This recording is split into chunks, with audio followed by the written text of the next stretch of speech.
Champagne, Collecting and Collaboration, an audio drama based on true events by Hilary Kaiser. Money talks. It can shut people up, even the press. I learned that very quickly when I was a young reporter at the San Francisco Chronicle and met with socialite and notorious patron of the arts, Florence Gould. But my story really begins at Le Patio Villa in Cannes in the early 1970s.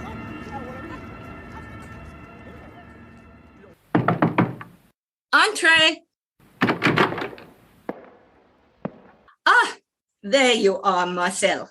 Any more news from the police? Madame, they got in from up there, là-haut, through that trap, the hatch on the ceiling. They must gone out that way too, anyway. That's what the police said. And stupid me. I left all my jewels here on my vanity table instead of in the safe because I was going to the gala later tonight. Now let me see. What's missing? Oh dear. The sapphire and diamond necklace that Frank gave me. Oh, no. I can't believe it. They took my pearls, too. I'm so sorry, Madame. It's not that they were worth more than the sapphires and diamonds. It's because I loved those pearls and wore that necklace every day. I understand, Madame. It's amazing they didn't take some pieces of artwork, too. This little sketch by Bernardet's worth a fortune. I know, Madame. And how is Elsa, Marcel? Is she all right? I can't believe they tied her up and gagged her. And they were carrying guns? Oui, Madame. Elsa is completely bouleversée. The doctors gave her a sedative. She's up in her room sleeping. Poor Elsa. I'll go and see her when she wakes up. It must have been such a shock for her to find them here in my bedroom. It was. She said the three men were dressed in black and wearing masks. Oh, that's horrible. Sounds like one of those Pink Panther films. I just can't believe this happened, Marcel. I don't want to feel unsafe here at the villa. I must sit down. And I need a drink. Please get me some champagne, will you? Bien sûr, Madame. Shall I answer, Madame? Oh, oui, s'il vous plaît, Marcel.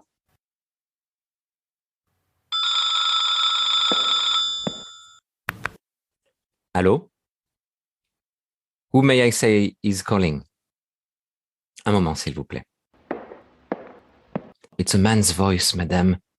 He won't give his name, but he says it's very important. He says it's about the jewels. Oh, donnez-moi le téléphone, Marcel. Hello? Oui? I am Madame Gould. You want a ransom? A ransom of 500,000 francs? You must be crazy. I shall never pay anyone to get back my jewels. You have contaminated them. I don't want them back. They were a gift. What? How dare you insult me? No, I wasn't a Carabo. Go rot in hell. Marcel, please go get that champagne, all right? Of course, Madame.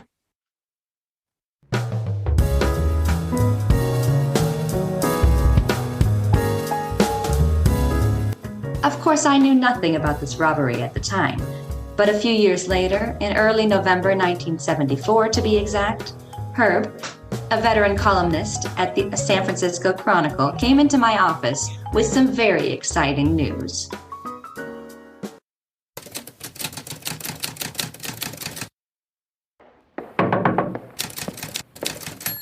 Ah, there you are, Pat. I've just come from upstairs. Sam has given you and me a joint assignment. Really? It'll be the first time we've worked together. I feel honored. You're the star columnist at the Chronicle. People even call you Mr. San Francisco. I'm just a newbie. Don't be so modest. You did a damn good job at the Call Bulletin as a reporter and critic. Yeah, but I was working under someone else. I'm so excited that the Chronicle has given me my own column. But it's a society column, and I never even used to read them before. You'll do fine. You're the perfect person to cover the social events, the benefits and fundraisers. You've got all the right connections in the city. And I'm sure you'll get some good interviews. You grew up among the movers and shakers of San Francisco, and you understand them. Just as you do. Yeah, I guess so. I've been here long enough by now. Came here from Sacramento in 1936, but I consider San Francisco my hometown, especially since my parents said I was conceived here. Well, that certainly makes you a native San Franciscan. Anyway, even though my columns often talk about San Francisco society and local gossip, what I'm really interested in is its popular culture, politics, and what makes this city tick. I know you are. And you write about all that in such a clever and humoristic way. Sometimes humor is the best way to make people think about the serious stuff. I remember a piece I wrote in the 60s. I went down to the Haight and interviewed some hippies. You new on the scene? I asked one young man. Examining my duds, he inquired, You from the fuzz? No, man, I replied. I'm a journalist from the overground press, seeking truth. He grunted. I continued. I want to know why you came to San Francisco. Would you say you came here to protest the sterility of middle-class morality and the Puritan ethic that has become so inimical to the mental well-being of mid-1960s America? And if so, do you feel that total alienation is a viable stance vis-a-vis the military-industrial continuum? He looked at me for the first time. You crazy, he said. I came out here like everybody else to get high and get laid. That's priceless. You sure capture the times in your columns. I also like the way you often write about preserving the landscape of the city. And we all know you're against the war in Vietnam and a pro-labor. Guess I can't hide any of that from anyone. But enough about me. I love my job, but it's taken over my whole life, as my 3 ex-wives and my only child will tell you. Whereas you've had a career and you're also a devoted wife and mother. It hasn't been easy, but Fred's been a great help ever since graduate school. He knew I really wanted to go into the newspaper business. So, back to our assignment. Sam wants us to cover the 50th anniversary celebration of the Legion of Honor that started November 11th. I'm going to write about the history of the museum and the event, and you're to get an interview with Florence Gould, one of the socialite guests who will be at the gala dinner on November 10th. He suggested I help you on it. Florence Gould, the philanthropist and art collector? I thought she lived in France. She does, but she's coming back to San Francisco because she's loaning 7 paintings from her art collection to the museum in honor of its anniversary. Why do you stay back? It seems she was born in San Francisco, but she left at an early age. Really? That's interesting. Yeah, she's another San Francisco native just like you. You might be interested in that angle. I'll also be curious to see what she's like. She sounds like quite a woman. Sam wants you to go for the human side, the real Florence Gould, if you know what I mean. Well, I don't know anything about her, so I'll have to start doing some research. I don't know much about her either, just that she's the widow of Frank J. Gould, the son of the infamous railroad magnate Jay Gould. Remember how we used to learn in school about what unscrupulous characters those robber barons all were? Hey, I wonder if Mrs. Gould's millions come from her father-in-law's dirty money. Could be. I'll do some digging around. I've got some contacts in Paris who might help us find out more about her life over there. Met them when I was in France just after World War II writing press. Geez, I didn't know you did that. Yeah, worked for the U.S. Army Corps in England and France until 1946. Anyway, I'll see if I can get us both invitations to Dorothy Spreckles' dinner at the Legion on the night of the 10th. Mrs. Gould is the guest of honor. Then we can come back to the office afterwards and add the last bits about the dinner to our article before submitting it upstairs. It's running in the morning edition the next day. Sounds like a very late night. Oh, by the way, where's my interviewee staying? At the Fairmont, of course. Where else would a Gould be staying?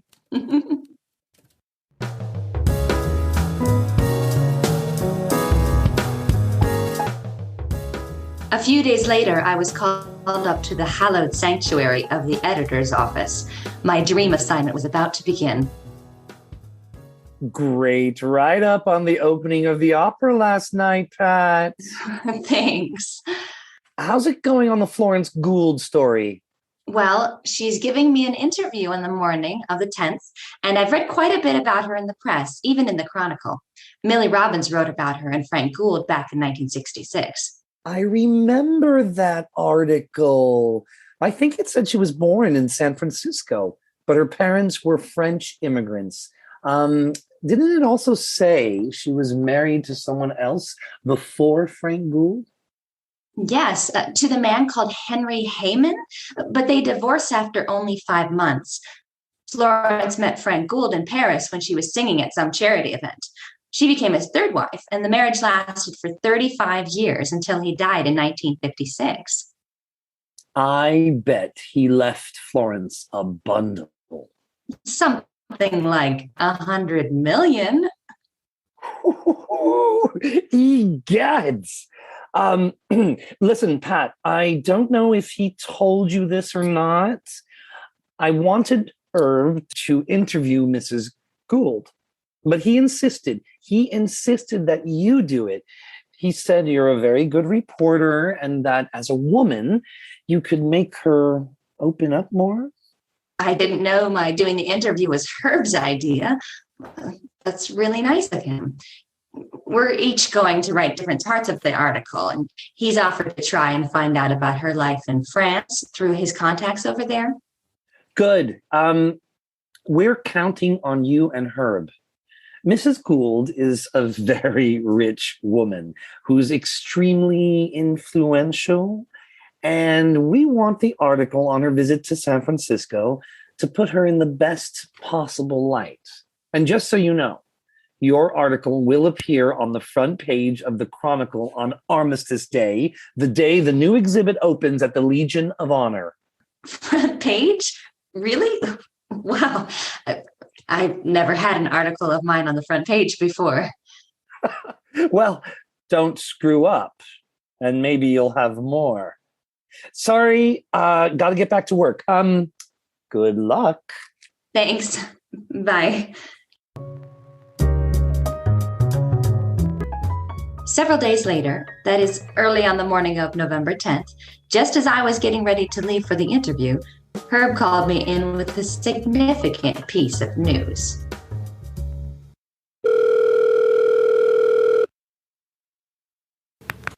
Hello? Pat, sorry to call you so early at home. Yeah, that's what I thought. Wanted to catch you before you left for the Fairmont. Listen, one of my French journalist friends called me yesterday, and he's going to send me a long telegram with details that I should receive sometime today. It seems stories have been circulating for years in France about Florence Gould. There's something going on with her that hasn't been told over here in the US, so I really think you should do some digging during the interview. Try to get her to talk about World War II in Paris, her literary salons, and who attended them. Also, try to find out about how she procured some of her art masterpieces. You might also ask about Frank's and her investing in Aerobank. It was a bank set up in Monaco that did money laundering for the Nazis. Seems J. Edgar Hoover wanted to go after her for treason. Yeah, I agree. Quite a shock. I know it might be difficult to get her to open up, but try, okay? That's why you and I went into journalism, isn't it? Sure. Good luck, and see you back in the office later today.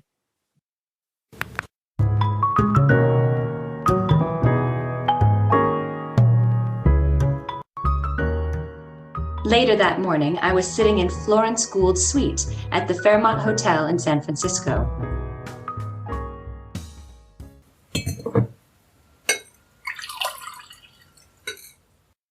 Ah, delicious. California champagne is not at all bad. I've been waiting for this all morning. Now, let's not let this bottle go to waste. Will you join me? No, thank you. I'd love to, but not on the job. It makes me very sleepy. So, Mrs. Gould, thank you very much for letting the Chronicle interview you. I know there were many other papers that wanted to do so.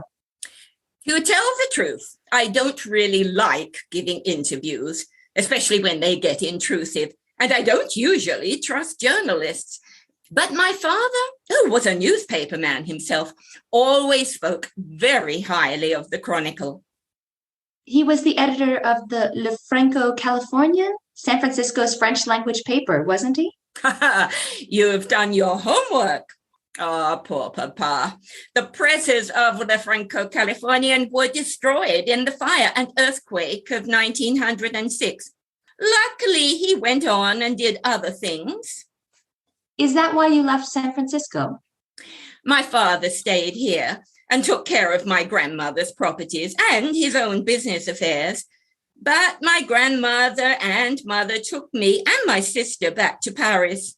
They didn't think San Francisco was safe anymore. Poor father. I only saw him once again in Paris in 1908.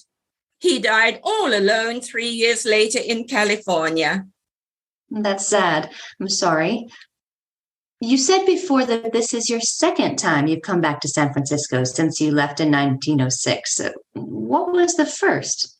Oh, that's a long story. I came back to the city in 1916 with Henry Heinemann, my first husband. He was from San Francisco too. But we got married in Paris, then went back to California. We were only married for 5 months. I returned to Paris in 1917 after our divorce was finalized because I wanted to train to be an opera singer. But in 1917, wasn't that dangerous with the war going on and everything? Oh, yes, it was. But I made it. And after I got back, instead of singing, I volunteered as a nurse and was sent to work in a hospital in Limoges. What was that like? Oh, pretty gruesome. I saw a lot of injured Paul. Pardon my ignorance. I don't know that word. Paul? Oh, they was a French infantryman. Paul means hairy, and the soldiers were called that because they had beards and mustaches. Interesting. Anyway, a lot of them got injured and developed gangrene. So then they had to have their arms or legs amputated. Oh, that was really hard to see. Many of them were suffering from shell shock too. So sad. Oh, it was. And was it after the armistice that you met Mr. Gould? Yes, we met in 1921. I usually say it was at a charity gala he was attending, but the truth is that it was when I was singing at the Folies Bergère. After we got married, we had a place in Paris, but most of the time we lived in southern France on the Riviera. Frank helped develop the Joie de la Paix. He owned a casino and several hotels and restaurants, and we had 2 homes down there. My favorite is La Patio in Paris, in Cannes, and that's where I still live when I'm not in Paris at my suite at the Hotel Morlis. I read you had a robbery at Le Patio. Oh, yes. It was horrible. They took some of my favorite jewels and tied up my poor maid Elsa. Then they called me and asked me to pay a ransom, which of course I didn't do. The bloody crooks were never found. I bet they were in on it with the police. What makes you say that? Ah, I know how the police function down there. They're all mafioso, easy to corrupt. Anyway, let's change the subject. Now, are you sure you won't join me and have some champagne? Yes, I'm sure, but thanks. Suit yourself. But before we go any further with this interview, I like to get to know people. Tell me a bit about yourself. There isn't much to tell, Mrs. Gould. Please call me Florence. Of course. And my name's Pat. I always wanted to be a reporter, so I studied telecommunications at Stanford and USC. I'm married and have 2 sons. Oh, you're so lucky to have children, Pat. Frank and I were never so blessed. He had twin daughters by his first wife, though. Bloody bitches. Oh, pardon my French. These furry Pekingese bebés have been my children all these years. They're adorable. Now, getting back to our interview, Mrs. Gould, I mean Florence, I know you lived in Paris during World War II. Could you speak a little more about that, please? Why? Just curious. It must have been difficult living under the Nazis during the occupation. Ah, you journalists, always looking for a scoop. A scoop? Not really. It was a long time ago. Didn't you host some sort of literary salon? You bet I did. It was called Chez Florence, and it was always on Thursdays. I had them at the Hotel Bristol, then at the apartment I rented on Avenue Malakoff, and afterwards at the Hotel Maurice, when I moved there after Frank died. I stopped hosting them when I moved back to my house in Cannes a few years ago. What would you do at your salon? Oh, we'd have lunch and talk about books and writing. A lot of famous people used to come, not only writers, but artists and entertainers too. Even during the war? Well, of course. Lots of French artists continued to perform, and playwrights and other writers continued to write. I'm wondering if any of your guests were German writers too. I thought you might ask me that. Yes, there were a few. Gerhard Heller and Ernst Junger were among them. And I suppose there were also some who today you'd probably call French collaborators, but they were moderate ones. I'm pretty sure there were secret resistance among my guests too. In addition to the discussions, people used to like to come for the food I served. Wasn't there rationing at the time? I suppose so, but not at the Bristol. We had an arrangement. And what about your art collection? People say it's one of the best private collections of Impressionist art in the world. Well, that may be true. I also collect jewelry, china, and first edition books. My art collection contains many very fine pieces. I have the Wildensteins to thank for that. Georges advised me on how to collect art, and his son Daniel helped me to acquire most of my paintings. Daniel Wildenstein. I vaguely remember hearing that he's been involved in some scandals. Rumors. Just rumors. Don't believe everything you hear, Pat. None of my art pieces were looted by the Nazis. Daniel is a close friend. He'll be at the dinner tonight. Another rumor I heard was about your investing in a bank called the Aerobank. That's enough. I don't want to continue this conversation any further. Besides, it's getting late, and I'm expecting my hairdresser. Now, where's that bottle? Ah, yes. Here it is. Cheers. Please be so kind as to show yourself out. Of course, Florence, Mrs. Gould. Thank you for the interview. Goodbye. Goodbye.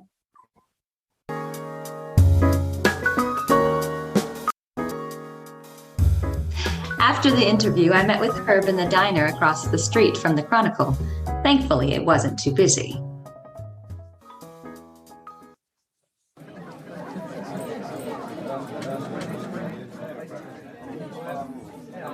So, how did it go with Mrs. Gould?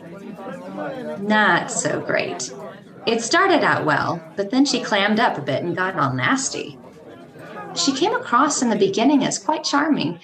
She asked about who I was worried about her maid being tied up after a robbery, and answered my questions and kept patting her little dogs.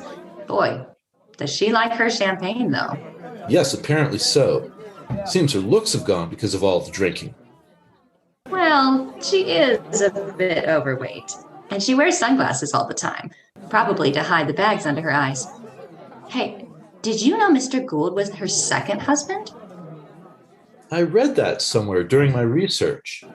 My French contact told me she probably only married her husband in order to get back her American citizenship and to lay hands on her father's and her grandmother's assets and properties. What? She didn't tell me that.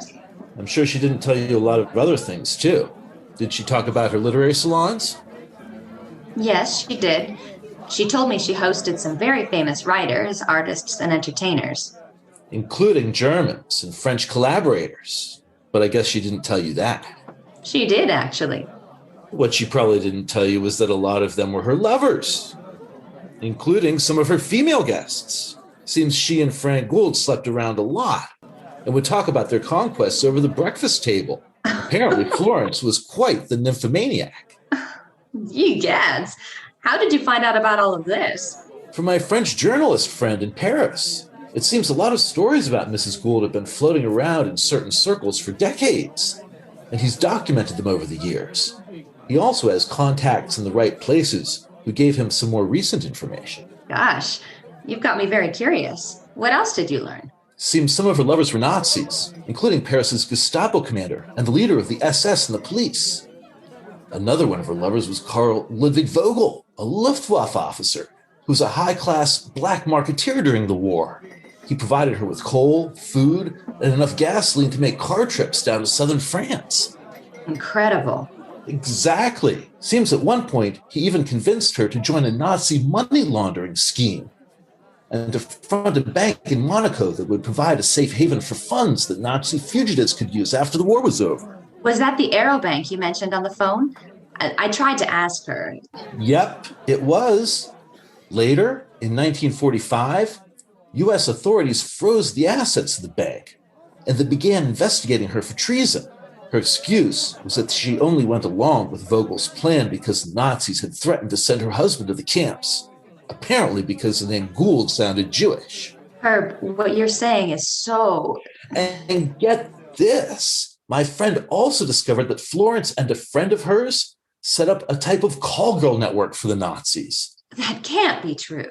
It is. Hang on, I haven't finished. After the war was over, the French locked her up and started interrogating her about her activities. But I guess money and influence talk because she only spent one night in jail and the charges against her were later dropped. Amazing. And get this, to excuse her, one journalist wrote, Mrs. Gould seems to have lacked discernement, discernment during the war and in her choice of lovers. Lack of discernment, to say the least. What a complex woman she seems to be. At first she seemed so charming too, but I sensed something wasn't right when she stopped answering certain of my questions. Apparently she's always known how to pull wool over people's eyes and to get herself out of entanglements. She could probably tell you were getting down to the truth. Thank God your friend in Paris told us all this. Yeah. Hey, just thought of something. Pardon the pun, but our Mrs. Gould seems to be rather ghoulish. Gould, ghoulish, clever. And what did you find out about her art collection? The art dealer, Daniel Wildenstein, helped her build up her collection. Rumor has it that during the war, George Wildenstein, his father, collaborated with the Nazis, even though he was Jewish, and that Florence acquired works that had been looted from Jewish collectors. She sort of alluded to that as a rumor. I'm Jewish, you know, and finding out that about her and Wildenstein on top of everything else made me even more disgusted. It's terrible. Not only collaborating, but also... And believe it or not, Daniel Wildenstein is one of the other guests of honor tonight at Dorothy Spreckles' dinner at the Legion of Honor. Yeah, she told me he was. I wonder if the Legion knows about all of this. I doubt it. Or if they do, they're hushing it up. Florence Gould is lending the museum some priceless paintings, so of course they're not going to upset the apple cart. I guess not. By the way, Mrs. Gould also told me she collects china, first edition books, and jewelry. I didn't know about the china and books, but I read her jewelry collection is worth millions. In addition to a whole lot of other jewels, she owns the Victory Ring that has a diamond practically as big as the Ritz, and a necklace with a sapphire pendant weighing 114 carats. Wow. She was just wearing a strand of pearls when I interviewed her. It seems pearls are her trademark, so to speak. She keeps her jewelry collection at home, and that's probably why there have been several spectacular robberies at her villas on the French Riviera. You'd think someone as rich as her would have security guards protecting her house. How do you think we should go about writing the article? I've already written up the bit about the history of the museum and the 50th anniversary celebration of the Legion. Why don't we combine what you learned in your interview with Mrs. Gould and what I was told by my contact in Paris and write the middle part of the article together? Then later tonight, we can add the description of the dinner. Sounds like a good idea. Okay, let's go back to the office. I suggest we both dictate our sentences and you type. It'll go much faster that way. I still pick and poke on my old Royal. Never learned to touch type. We can copy edit afterwards. Sure, that'll be fine. Let's go. We wrote the middle part of our article that afternoon. Then, much later that evening, we went back to the office. Rather the worse for wear.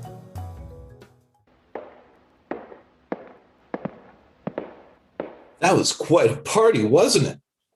I had so much champagne I could hardly think straight. Yes. Lucky we wrote most of the article this afternoon. Okay. All ready to type.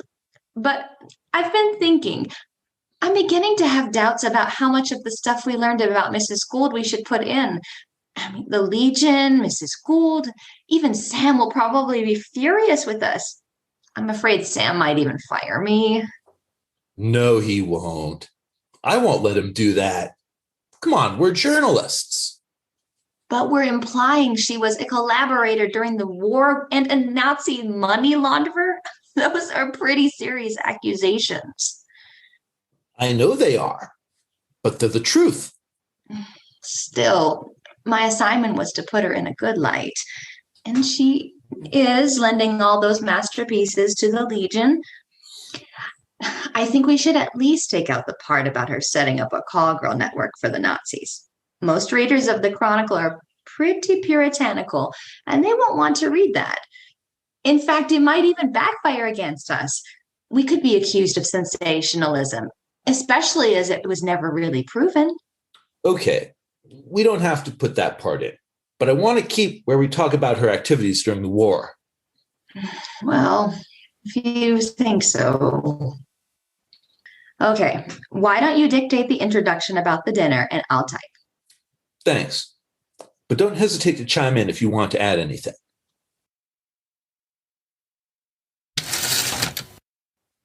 The California Palace of the Legion of Honor shone tonight, with floodlights glowing, flags fluttering, limousines purring, and wine flowing.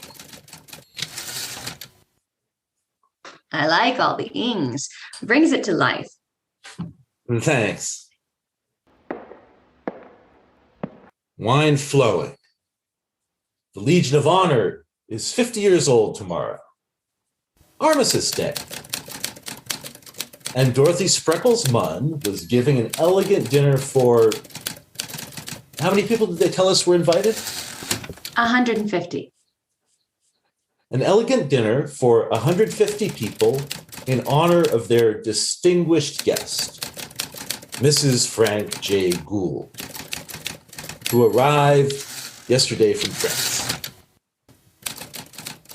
Mrs. Gould, a great patroness of the arts, is lending the palace 7 masterpieces from her remarkable art collection. How's that? Sounds fine to me. Mrs. Gould was born in San Francisco, but is of French heritage. And then we'll go on from there with what we've already written about. That should do it, don't you think? Yeah, that should be okay. Here you go. Thanks. Let's take it upstairs together, okay? Okay, you lead.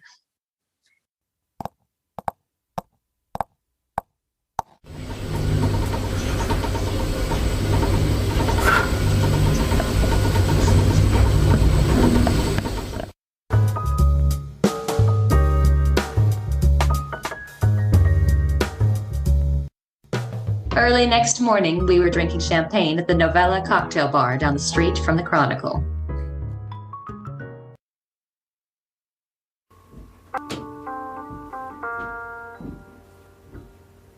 Here, have some more champagne.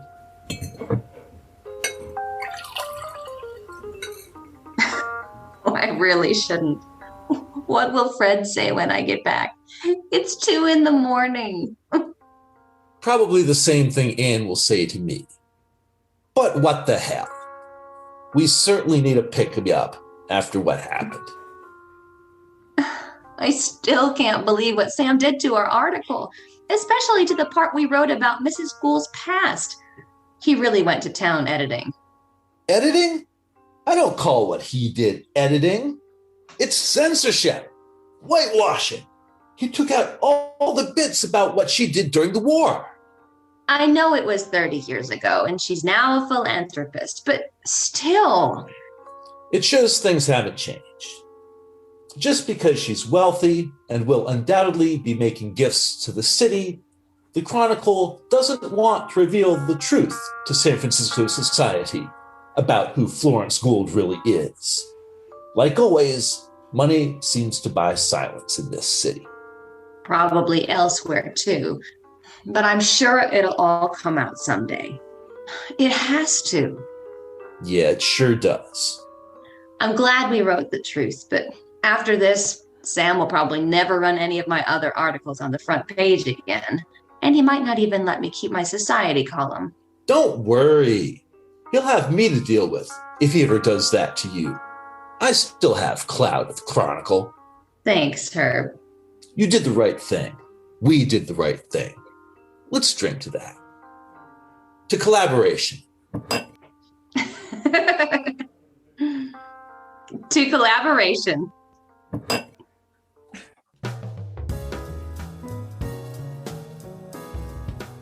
You have been listening to Champagne Collecting and Collaboration, an audio drama based on true events by Hilary Kaiser, produced by Brianda Cross, who also played Florence Gould.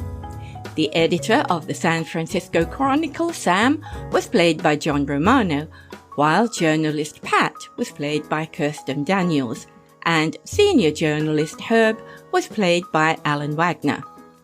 Matthew Vinell played Marcel, the French waiter. If you have enjoyed this story, you may like to go to our website, Fast Fiction Podcasts, and find out a little more about the actors. Thank you.